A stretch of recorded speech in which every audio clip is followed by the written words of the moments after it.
Peanut Tillman, and this is the NFL Players Second Acts podcast. I got my guy, Roman, Deacon, Uncle, Harper. I got so many nicknames for you, bro. We could talk about your age and everything all day. You my co-host, you Robin or Batman? I'm definitely I think you Batman, I'll be Robin. I would prefer Darkwing, but if you want me to be Robin, I can be New Age Robin. It's all good. But yeah, man, you like my little sidekick. We go back and forth, I am sidekick because, I'm younger than you. So that's the gist of it all. If you're not younger than you, you can't be a sidekick in that Batman Robin situation. So I'll take Robin. It's cool. That's cool. Let's just go ahead and thank the viewers and the listeners out there for always tuning in consistently, and I always appreciate them. Always remember, though, make sure you hit that like button, give us a review, and anywhere else, tell a friend to listen to us, tune in on Apple Podcasts, iHeartRadio, or anywhere else you listen to your podcast. We always like to thank you guys first. Let's get that out the way.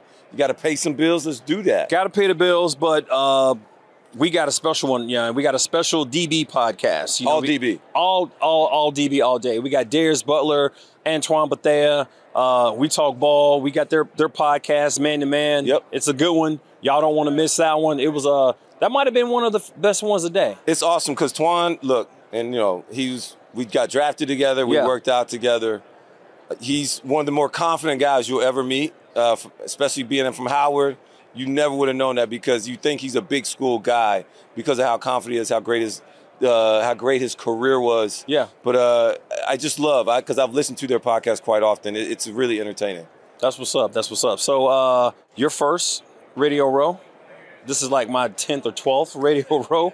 I've been doing it. No, I'm lying. I'm exaggerating. It's probably like my 6th or 7th. I've done it a few times. Not on this side, not interviewing players and talking to them. I was always the interviewee. Yep. So having done it one time, we're wrapping things up. How do you feel about it? I feel like a lot of my questions were kind of fire, honestly. I thought my dress game was on point at times. Honestly, my best experience is that as I've got to meet all these great players, Hall of Famers, current players, former players, it just always amazes me when they know my name. And I don't take that for granted. Yeah. I think it's the coolest experience, and it even shocks my wife. Like, we met, oh my gosh, the coach at Tennessee State, Eddie George. Eddie George. And Eddie George is like, I know Roman. No, you don't have to introduce me. And my wife's like, he knows you? I'm like, I don't know, man. It's like, man, I was that good for y'all to know who I was. It's amazing, but it also shows you that these guys are football fans too. They watch it and enjoy it just as much as we all do, and it's a cool thing when you get that call or people that you're such a big fan of actually know you or that they're a big fan of you. So that's been my biggest takeaway. My old wow moment. I was hanging out with John Randalls. Peanut, what's up, man? How you doing? Good. I was like, damn, you remember my name? You Hall of Fame, John? Yeah. My voice got a little high pitched too. I was like, hey, what's up? How you doing? You just got excited, though.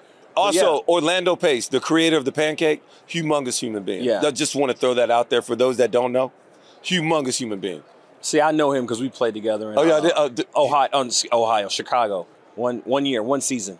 Humongous person. He's still big. He's very, very large. He's still big. Yeah. But anyways, man, we had a great combo with Antoine and Darius, man. I'm looking forward to it. Everybody, let's take a listen. Let's toss it to the interview. How about that, Peanut? Let's go. Check it out.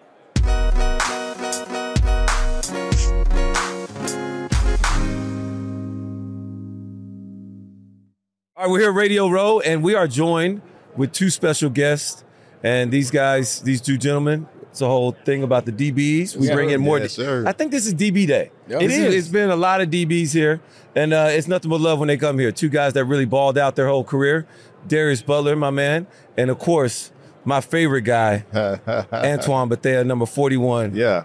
Another number 41 out here. This is the guy that did it even more than me for longer than me in the same draft class. Sorry, Darius, I got to give major love over here. You got to. It's real. We trained together. 06, man.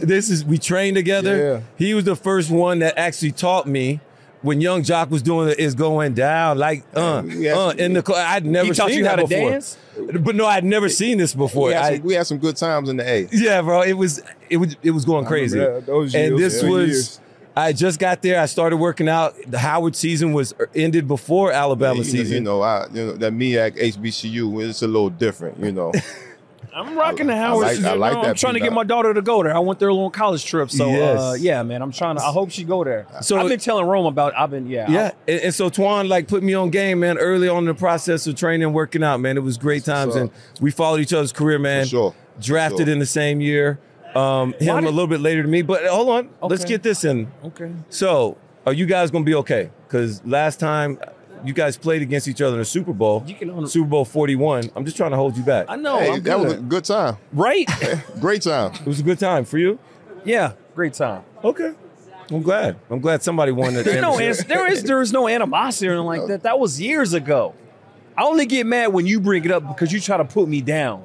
You try to bring me down with that negative energy. And I felt like it was a slight shot at me as well. What? Oh, because y'all faced off. I knew he was going to get that too. He's good for that. Yeah, he's definitely good for that. Yeah. Hey, look, man, we did talk about this, Twan. We talked about it, and you're right. It was a great day for me. And a couple years later, in Super Bowl 44, I actually got my championship out of the way. And credit to you guys for putting up a great fight. Thank you.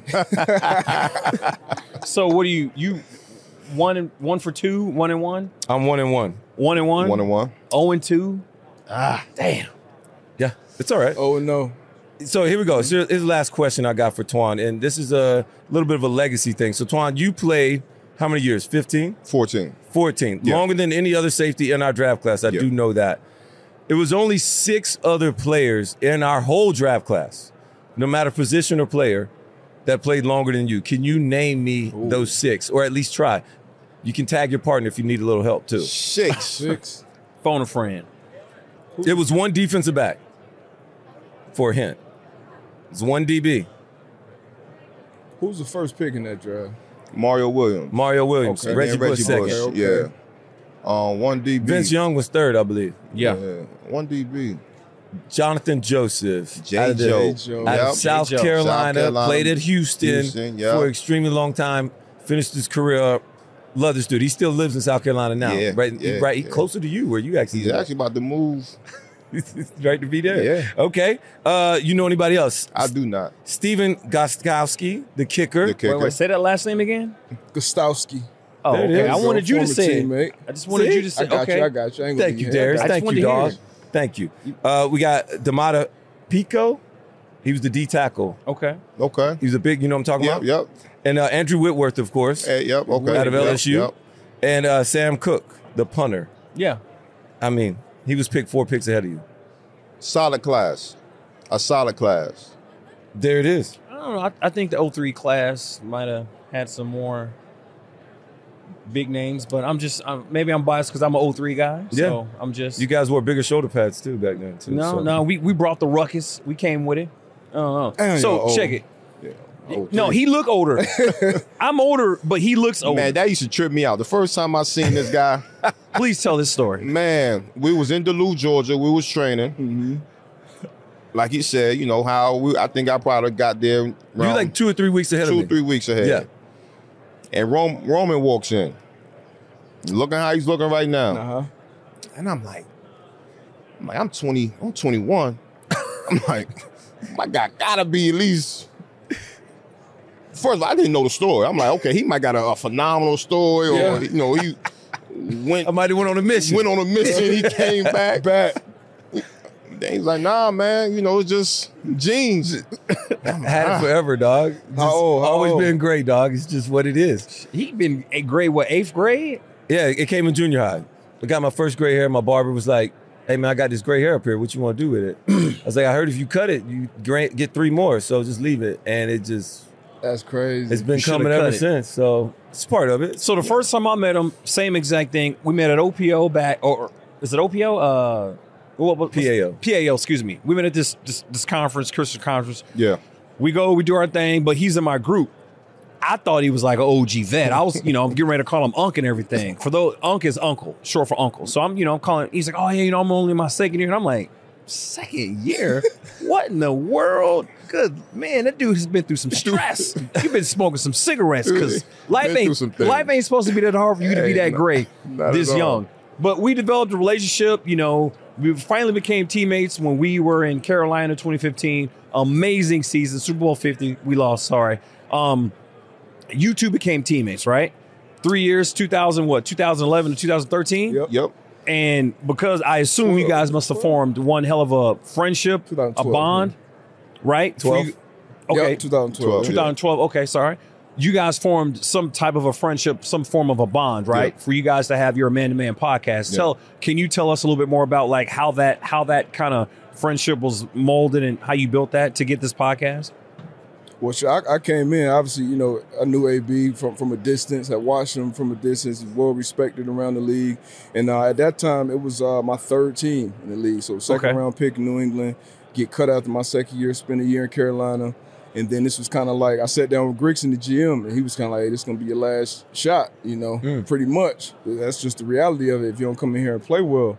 So I'm all right, cool. So I get in there, I'm like, all right, it's going to be my way to highway. I got to go all in. And AB was kind of, we called him the general in the meet room, you know, just always calm, always ahead of the game as far as running the meeting room. You know how important meeting rooms are as young players. And just seeing that, just respecting that and wanting to learn from that, just kind of gravitated towards him. And then once he moved on in free agency, I kind of had to assume that role. And then we obviously stayed in contact and then started the podcast. We started in the middle of the pandemic, I think July 2020. Yeah. And we just started rocking. I think a lot of people might have started podcasts during the pandemic. So why? Why during the why in the middle of the pandemic? Man, it was funny because I actually I hit D-Bud up and was it was something on my mind, you know, just thinking about it. And obviously, you know, D-Bud was one of the guys that I thought about, just, you know, his expertise, the way he's able to talk about the X's and O's, and just the respect that I have for him as a player and as a friend. So when I did call him, I'm like, look, man, I've been thinking about it, you know, and we talked about it, Peanut, like being able to do a podcast by yourself. Yeah. That's tough. It is. You know, so to be able to have somebody that you respect and, you know still have the same, you know, ideas as far as the game, you know, we just kicked it off. Do you have a segment that you guys prefer to do the most on your guys' show? I've seen you guys do your picks on the weeks. And you say, like, you're not always right, but you're very confident, Antoine. Very confident. You have to be. Confident sells. You are very confident. You have to be. I think throughout our time, man, we've had different segments, right? This year we did It Is What It Is. We had a segment Dead Ass Wrong. Yeah. We've been that a few times. But I would say those two. Yeah, we talk about, you know, pretty much the whole league and everything that's happening. Not only just football, but things that's happening in real life as well. But honestly, my favorite segments are, you know, when we disagree. You know what I mean? Because we agree on a lot of things. You know, we've seen the game a lot of similar ways. But when we actually disagree on something, like it ain't nothing like a good old locker room argument. Yeah. What was the best? What's the biggest argument you guys probably disagreed on? I'm gonna say it. So we talked about it as far as, is it tougher in the league being a starter or a backup? Is this in the NFL or like NFL? Yeah, so he, you know, long-time starter. I started, I rotated in, was a nickel guy. And I'm like, look, it's much tougher. Like, if you starting, you get that first hit, maybe you give up a catch, get a tackle, like, you playing ball now. You in your rhythm, you get the rhythm, you get a tempo. As a sub player, I play sub a lot. Sub player, you playing the Patriots, they made it be the game plan to keep you off the field, maybe 12 and 13 personnel the first 14 out of 16 plays, and then when the game is on 2 minutes before halftime, I got to be full go, communicate, making the calls. That's tough. And, you know, AB's argument is more so like, look, it's that expectation every week. Every week play. So that was a good debate, a good back and forth. You expected to play at a high level each and every week. And as you guys know, you starters in the league, every year they drafted somebody to get you out of that starting role. Bigger, faster, stronger, younger. Then if you are starting, you know, your pay is up. So they trying to find another reason to get you out of the building. So again, obviously it's tough to play in the league. You know, it was a great debate. You know, I stood on my stance, he stood on his. And one more point on that. And we all players up here. Right? So, you know, coming into the year, you know, you drafted somewhere, you making a certain amount of money. You know, you're the guy that year at least. Or you're the guy for this stretch unless an injury or you just have a terrible 4-game stretch or something like that, right? As a backup or as a sub player, when you are in there, it's a different mindset as far as when you're that guy, like I know, hey, I'm waiting for this formation, this down to this situation, and I'm jumping this route. Like I'm going Like that's just I'm going boom. Every series you may have that thought. As a backup, you may be, I don't want to mess up. Like this is my shot. And now that can hold you back, obviously, but that's what's going through a lot of the players' minds when you are in that role. And I was in that role. That's why I struggled really my second year in New England, because New England, you can get benched. You have a bad Thursday practice. Then you might have your shoulder pads out of your locker the Super Bowl. Yeah, exactly. So it's crazy, man. Just that the psychology behind it as well, so it can kind of limit your athleticism. So we got to a good. That was definitely a good one. I think what Darius brings up is a great point, because you know, if I'm a backup guy and the coach says be inside leverage, and anytime I'm not inside leverage, what are you doing?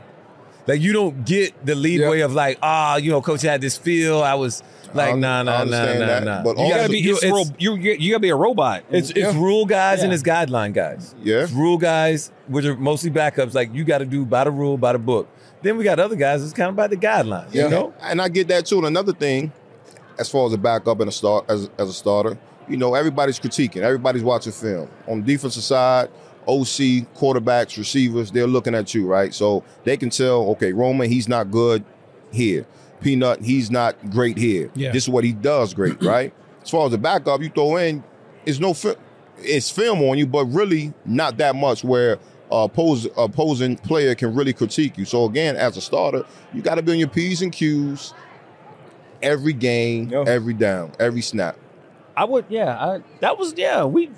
think I side more with you because I started. That's the majority of my. Though. But I like where you came from. No. I feel it. I like where you came from. Like, it's. I hear it. I understand it. I don't agree with it.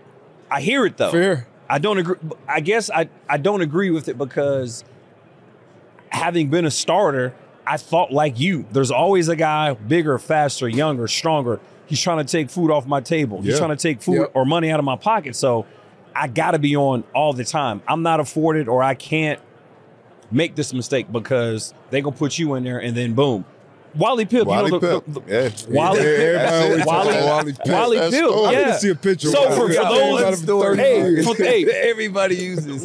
For the Wally Pipp, he got sick. Can we change that to Tom Brady? He didn't play, and then he was a Yankee great. I don't know what Yankee player it was. He came and he took his spot, and he never gave it up. And that's. Hey, Wally Pipp, that's the story. Google it if you don't believe me. Hey, it's a true story. It's a true story. So that's where I am. So look, I'm a defensive guy. I talk to everyone about Super Bowl. We're 2 days, 2 hours, and 31 minutes from the game right now. The game is solely sold on offense. The commercials, the tickets, pictures, everything is offense, right? Everyone wants to see points on the board. I hate high-scoring games. Can't stand it. I hate bad. It's just not good for me. Yeah. It's good for the sport. I like high scoring games. Why? It's bad defense though. It's bad defense though. Do you want to see a high scoring or low scoring game? Why? First of all, it's points. It's a lot of regardless, depending on which state you're in, if you can bet on it, parlays, touchdowns, scores, all that stuff. But I mean, I like to see as a defensive player, obviously you want to see plays, you want to see picks, you want to see sacks as well. Pick sixes, those points. I love points. It's just the entertainment factor. I also love seeing a well-played defensive game as well. And I feel like today's game, you can play great defense and it still be a 31-28 game. When we were playing, you felt like you played terrible in defense. Today, you hold Mahomes or Hurts on one of these offenses to 28, like, you looking at your offense like, hey, y'all got to put up 30. If you give up 21 points, you got to win that game. That is crazy. I remember when we was 21 points, you got to win that game. I remember when we was in the meeting room, it was 17 for us. Like, we hold the team to 17. We should be able to win the game. Yeah. It was 17 points. Yeah, so that's where we were. I don't like I'm with you. I'm like 14 to 17. Yeah. That's how we were. Anything past that, it's a failure. I get it, man. Like that was you guys, Ron Rivera, quarterback Lovie struggles Smith. That was the motto. Low scoring games. I like it. Yeah. It also it shows how smart that your D coordinator is. Like it shows that they really planned. They have a really good game plan for this team. So I'm curious to see what Philadelphia does, what they have in store for Patrick Mahomes. Vice versa, I want to see what Kansas City has in store for Philadelphia? What are they going to do to get Hurts? What are they going to do from home? You know what I'm saying? Like, I want to see. It's not just about the players, but what are your coaches doing to put those players in that situation? Honestly, I think on the defensive side, I think Kansas City has a tougher job than Philadelphia Eagles does. Yeah. Because you look at Philly. At Philly. You look at their offense. You look at Jalen Hurts. You look at Miles Sanders, how he's been playing in the postseason. You look at Smith. You look at AJ Brown. They have weapons all across the board for Philly, right? Philly, they can run the ball. They can pass the ball. Now you got RPOs, and you don't know what Jalen Hurts is going to do. So in that aspect, I feel like Kansas City, you got to figure out, okay, what are we going to try to limit, right? Yep. Flip side, for Philly, you got that defensive line. You got 7 guys in the rotation, man. They can go get Patrick Mahomes. And my one and only thing I'm going to do is double Kelsey and make them beat me left-handed. Somebody else got to beat me. Somebody else. And you got 2 great corners. Bradbury and Big Play Slay have balled this year. Yes. Yeah. So you allow those guys to go one-on-one on outside. We say, all right, if you beat them, then you deserve it. Yeah. And we're going to put all the attention. I mean, I like the game plan. It's amazing how his defensive guys immediately, all right, what are we going to give up? What are we going to take away? We can't sleep on Chauncey Gardner-Johnson either. I feel like that was one of their big – Howard Roseman done an incredible job putting this roster together as far as drafting. You look at everybody on offense, most of those guys have been drafted to that team, but defensively bringing in Bradbury, trading for Slay, and then Chauncey Gardner-Johnson, who wanted to get paid in New Orleans, was a great slot defender there, moved back to safety, and now done a lot for that secondary, for that defense. So when you got on both sides, I think the Eagles had an edge in the trenches. And that's really where I think these games don't come down to. The Super Bowl that Mahomes did lose, he was, running for his life. Obviously, they got better on that O-line, but I think on the outside with those tackles, Brown and I believe it was Wiley, I don't like how they match up with Reddick and Sweat and Graham and all those guys. They just Robert Quinn, who's going to be fresh as well. So it's going to be tough. But he is still Patrick Mahomes, and he's one of the best we've seen even this early on. So predictions right now, what we talking? Give me a score. Give me a team. Twan's really good at this. He's very confident at it. Yeah, and he's saying it's gonna look good. At least you know. Go ahead. I'm going Philly. Philly with the win. Philly with the dub. I'm going 28-21. Okay. Confident? Final answer? Final answer. Confident. Stamp that. And he said it so Philly 28-21. Hardcore. Okay. Touchdown. I'm 31-24 Philly. 31-24. So I like them by a touchdown too, which is that's a lot of points. It's a lot of points. But what you got? The Eagles have been the best team in the league all year long. I'm going with the best team in the biggest game. That's just what it is. The way Kansas City wins the game is if, we all know it. At the end of the day, as the young people like to say, Patrick Mahomes is going to say, I am him. If he goes out there and does that, then when the best player goes out there and wins you a game, sometimes he just beats you. Yeah. And that's what it's going to take for Kansas City to win this game. And it's very possible that could happen. I like the best team in football. Yeah. I'm going with the Eagles. Give me a score. What you got? A score? Yeah. Honestly, I think it's going to be a lot bigger than what we think. I think maybe 42-28. Oh, my Lord. Why would you say that? Because I just think it's going to the game is going to be big. It's going to be a lot of points. What you want, 42-35? I mean, I don't care. But it's going to I think they're going to score. I don't can lean on you. Because you can stop Patrick Mahomes for 2 quarters and, dude, I'm telling you, you blink an eye and it's on. And then Kelsey's hot. Everybody's celebrating, and now you're on your heels as a defense. And you know how hard it is when you're in 2-minute mode in the third quarter. Yeah. It's tough. It's really tough playing defense in the 2-minute offense. When you're placing 2-minute offense in that third quarter, it's just really tough to stop. That's what I think this game kind of gets out ahead, and it's going to play with a much faster pace than what we anticipate. I bet you're wrong. All right. I bet you're wrong. I bet you 100 push-ups you're wrong. I'm not going to put money on it. But I bet you 100 push-ups you're wrong. I think it's going to be a low-scoring game. Like how low? I'm going to say 21. 21 to what? Total?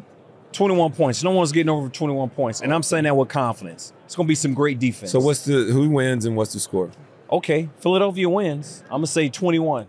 21-14. Low-scoring game. Calling it right there. All right. Confidence. It's scary, man. 100 push-ups. Nobody's giving Patrick Mahomes and Andy. It's crazy. That is scary. Wow, that is very scary. That means we probably are going to be wrong. No. All right. Each one of you guys, I love to ask this question. All right. Anytime we get a guy on, what was your first welcome to the NFL moment? Shoot. All right. Like, see, for me, mine was in training camp. Yeah. My man, Mike McKenzie, Money Mike, he was like not going to practice the first day of training camp. All right, cool. But Sean Payton was like, all right, this is a new thing where you at least got to wear the dress. So he had to put a helmet on while he rode the bike. Mike always wore shades. Yeah. So literally, he comes out there without a helmet on. They're like, Mike, you got to put your helmet on. So he goes in with the shades on. And I'm thinking he's going to take the shades off because he put on a helmet, right? Mm-hmm. No. He comes right back out, shades on underneath the helmet, and riding the bike for like 20 minutes. For me, I was like, oh, this is what the league is about. This is the league. Yeah. This dude's riding a bike with shades on. Like, how cool is that? So I'll give you my welcome to the league, and I'll give you a story when I got my bell rung. The welcome to the league was my rookie year, training camp. Yeah. The real two-a-days. And Love it. Real two-a-days. For those that don't know, two-a-days was like hardcore. Wasn't a you practice one day, you take your pads off. The real two-a-days was you practice twice a day. Full pads. Yes. Hitting, running. When you're a rookie, you're doing every so that's first what team, it was. Scout team, special team. So that's what it was for me. It was kickoff, running like Seabiscuit. kickoff return, punt return, first team, second team, scout team, and this was probably the first time ever playing football. I questioned if I could do this. Yeah. I had that same question. And I was on the sideline, and I remember it was Marlon Jackson and Kelvin Hayden, and I'm sitting I'm on a knee, and I'm just quiet. I'm thinking, and I was like, bro, like, are y'all hurting right now? Y'all tired? And they both just started laughing. They were like, yo, you gonna be good, yo. We was feeling the same way last year. Yeah. And it kind of helped me. I'm like, okay, they went through it, so it's just not me personally. You know, it's just one of those things you have to go through. But that was kind of my welcome. Like, all right, man, this is a little different. Yeah, it's a little different, man. And the one time I got my bell rung, I still to this day don't know who that player was. But we were playing. That's a real definition. That's how you know it's bad. It's old football. We were playing the San Diego Chargers in Indy. Darren Sproles, he catches a screen pass. Haul and tail down the sideline, and you know. Talk about angles, so I'm taking an angle. Good pursuit angle. I'm getting it. And a receiver ran a go route. So he peeled back. Go route's just a straight running up the field. He peeled back. And when he hit me, like instantly, like I just started seeing stars. And when I opened my eyes, I seen my feet. So he hit me so hard. But, you know, it was just natural reaction to just to get up real quick. Yeah. He scored. I run to the sideline, take my helmet off. One of my teammates was like, bruh, you bleeding. Like, he hit me so hard, it was blood coming out my ear. Like, damn. You got rocked. I mean, mine, really, I got drafted to the Patriots. So I remember when we get there, it's rookie mini camp and stuff. We're going through, doing one-on-ones with these guys, and DB coach in my ear after hey man, when Brady and Moss get here, it's gonna be different. Like, they ain't gonna cut it. I'm like, I'm gonna be all right. So them boys get there, Brady, Moss, Welker, and I just everything. I felt like my head was just spinning. Like, I felt like I wasn't even playing football anymore. Yeah. You talked about the leverage. Like, I knew you had to be in certain leverage. All right, we're gonna be inside leverage at the line of scrimmage. Once we get in the intermediate part of the field, now I want you outside leverage in the dig route because I'm like. I'm just trying to cover dudes. So that mentally was my kind of welcome to the NFL. And then in the game, my first game, Monday Night Football, playing against the Bills. And this is when they had T.O. just got there. Lee Evans, Roscoe Parrish was still there. I think Fred Jackson toting that rock. Yeah, so great offense. And it comes down as one of those plays, last play of the game, one of those plays where you throw it to a guy and pitch it back. And I'm out there running around with like chicken with my head cut off. So throw it to the first tight end. Boom, I hit him. Bing, bounce off him. He pitched it back to T.O. Boom, he stiff armed me. He get it. I missed 4 tackles on one play. So in New England, you win or lose that Monday or that Tuesday. In that case, this was a Monday night game. You got low lights. Yeah. So you can win by 3 touchdowns. Like, you stressing these low lights. So I'm thinking I'm gonna be good though. This is the last play of the game. He ain't gonna get to this one. Last thing before the meeting, Belichick. Guys, I've been coaching for 35 plus years in this league, I've seen pretty much everything. I've never seen a guy miss 4 tackles or 1 play. I'm like, Coach, I'm a hustler, man. So that was my welcome to the league moment. I think, didn't you miss like 3 or 4 tackles in 1 play? No. You know what play I'm talking about? Y'all know the famous, when New Orleans is playing Seattle. And then you run through, beast mode, you run through the hole and break 1 tackle, break another tackle, break another tackle. Yeah. If you look closely, you see Rome early. In the background. Early. Did you miss 1? I really didn't even miss him. It was like this. Like, I was setting the edge. That sounds like a loaf to me. I was setting the edge. He goes inside. So I'm, posting up. Boom. He goes inside. So then I like, okay, looking. Then like D-lineman miss him. Then D-line miss him. I'm like, ugh. So then I start running. Linebacker miss him. Change the speed. Yeah. Okay. Corner, get off me. I'm like, oh, Lord. So now I'm like really running. Safety dive miss. He stiff warming up. I'm like, oh, you panicking. Then I look up. It's just me, 3 blockers, and Marshawn. And that's when he hit the whole mile on the way on there. And I was like, what happened? It's like my favorite play all the time. I look at you and no laugh idea every what time. happened. It is hilarious. I look at that play and You got me one time, matter of fact, on Hester. Should have been in the Hall of Fame, by the way. Yes. He broke a punt return record, I believe. I was in Carolina this year. I think it was you and Corey Graham, maybe. Yeah, yeah.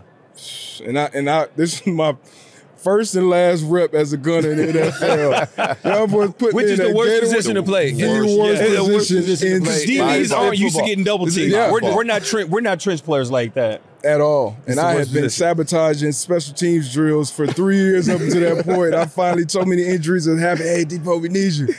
Y'all need me this game now with this unit because y'all took the absolute utmost pride in that punt return unit. Yeah, so that was definitely not that was y'all. I appreciate you ending my gunner career though. That was some smoke I was not trying to deal with. Oh man, that's what's up. That's what's up. Yeah. Well, look, we can't thank y'all enough, man, for coming on our podcast from man to man. Yes. We thank y'all. Wishing nothing but success for y'all on y'all pod. Yeah, man, no doubt. I need a hoodie. Gotcha. Gotcha. Please, I want to get What one of size? those hoodies. And shout out, Howard represents HU? for you. HU. Hopefully, my daughter goes how about there. the HU swim meet? Oh, Did my you ever go to gosh. one? I did not. 'Cause the swim meets were not like that when I was Okay. at Howard Okay. University. I need to go to one. I'm not even a great swimmer. But now that I'm seeing, I got to get back on campus. Okay. Because I saw it. I'm like, bro, I need that in my life. A lot of energy in the It's a swim lot pool. of energy in that swim meet. Okay. Glad appreciate that, Of dog. course, of Thank course, you. Man, of course. appreciate y'all Darius, coming great through. meeting you Yes, too, sir. man. Good seeing you, Same man. here, Antoine, bro. always, man. Always. Sir. So I didn't know that Darius Butler was the gunner that myself and Corey Graham that we kind of murdered on the sideline. Like when he brought that up, and I was like, oh man, I've done that to a lot of guys. Like I don't really remember. I'm sorry I got you fired off of that special teams as a gunner. Like I don't. No, you did him a favor. Nobody wants to be a gunner in the NFL. I'm telling you, it is the absolute worst position to play. Explain to him what the gunner is. A gunner's the outside guy on a punt team. So if I'm punting the ball, it's 4th down, we didn't get the ball, we're going to punt it. And these are the guys on the outside that are on the line of scrimmage that get to release as soon as the ball is snapped because it's only 3 guys that get to release as soon as the ball is snapped. You got the up back or the person protector and your 2 edge guys. They get to release as soon as the ball is snapped. And usually it's 2-on-1. They have 2 defenders blocking 1 guy, and he can't just run out of bounds. No. Unless he gets thrown out of bounds. He's gonna get he'll get held. When he falls down, they allowed them to hold. They allowed the defense to hold. It's just pretty bad. It's a rough play. It's a physical rough play, and you just got to have your big boy pads on and pants, and you just gotta You gotta fight. You gotta fight. You gotta fight. You gotta slap. You get pulled. You gotta do other techniques. You gotta eye gouge, whatever it takes. You're gonna have to do it when you're playing. I liked it. I like their podcast. I like the views. You know what I told also from them though is that I can tell they both care about each other. You can For tell, sure. like not everybody that works together likes each other. Yeah. And not everybody that does podcasts together get along. And Darius was like, man, the best times I have is when we don't agree on something. And so that's really cool when you care that much. You're like when you disagree, it's almost like the most fun thing because we don't disagree that much. I'm gonna start disagreeing with you more, just off principle. Well, it's really hard to disagree with me, Peanut, because I'm always right. So that's just one of those things. It's really hard to go against the truth. I'm not even going to argue with that because that's another conversation for off camera. Well, good. I'm just going to end the show right now. So thank you for all those listeners for tuning in constantly. Make sure you go out there, hit that like button, give us a review, a rating, anywhere you listen to your podcast, whether it's that's Drew Brees, guys. Oh, my God, Drew Brees. What's going on? All right, anywhere you get podcasts. Oh, my God, yeah, Drew, that's my guy. Apple Podcasts, iHeartRadio. What's up, baby? Shirt, man. What's going on? This is the type of stuff we do. We get people like Drew Brees just to pop in on. Good seeing you. Good seeing you. Oh, my God. That was awesome. What a real treat it was. That was a real treat. Can you get back in the picture? I don't even. I'm not even in the picture anymore. My bad. Yeah. That's, Ladies and gentlemen, future Hall of Famer Drew Brees. One of your teammates, the guy I worked out with in San Diego when I used to live there. Amazing individual. Hey, man, you know what? That is the power of live TV/radio. This is like what it is right now. I don't know. We're just on a whim. And like, man, when you got positive vibes, positive things happen to you. Yes, it was. All right, I guess we'll wrap the show again for the second time. Thank you to all the listeners out there and all of our viewers now, too, as well. You got to see a treat today. And thank you, man. Go out there, give us a rating, a review, hit that button, like, give us a follow, tell a friend to tell a friend to tell a friend. Anywhere you pick up or listen to your podcast at. Thanks for tuning in. Peace.